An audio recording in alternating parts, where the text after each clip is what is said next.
पीर साहब की बात मुझे पसंद नहीं आई। एक पाँव से मजबूर था, डॉक्टर ने मुझे कहा कि मैं पैर आपका पाँव काटूंगा। तो ये मेरा पाँव मेरे भाइयों ने मुझे यहाँ तक पहुँचाने की बहुत कोशिश की। अल्लाह की मेहरबानी से और पीर साहब की मेहरबानी से मैं बहुत खुश हूँ।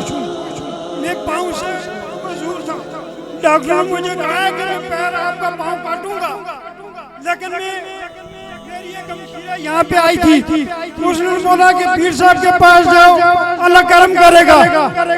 आज मैं अपने पाँव आज ये बैसाखी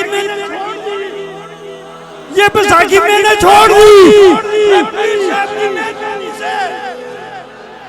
ये पाँव अगर देखते हैं तो ये मेरा पाँव मेरे भाइयों ने मुझे यहाँ तक पहुँचाने की बहुत कोशिश की। पहले मैं नहीं आने की कोशिश में था, फिर मैंने बोला कि आकर मैं बाहर बैठ गया कि पीर साहब की बात मुझे पसंद नहीं आई। जब इन्होंने खत्म नबूवत का नारा लगाया, जिंदाबाद खत्म नबूवत जिंदाबाद, खत्म नबूवत जिंदाबाद, मुझे इन पे ईमान आ गया कि खुदा की तरफ से भेजा हुआ हमारे लिए ये तोहफा है, ये तोहफा है। आप इस तोहफे को कबूल फरमाएं और हर तरीके से इनकी ताबत रहने की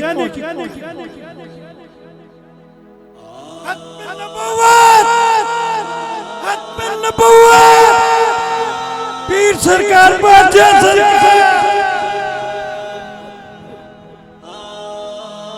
बस यही पैगाम, ये वो कहते हैं ना, इस तरह सारी तरह रसूल में है। जिसने हुजूर की इज्जत की बात की, रब उसे दुनिया भी इज्जत अता फरमाएगा और रोज़े हश्र भी उसे इज्जत देगा।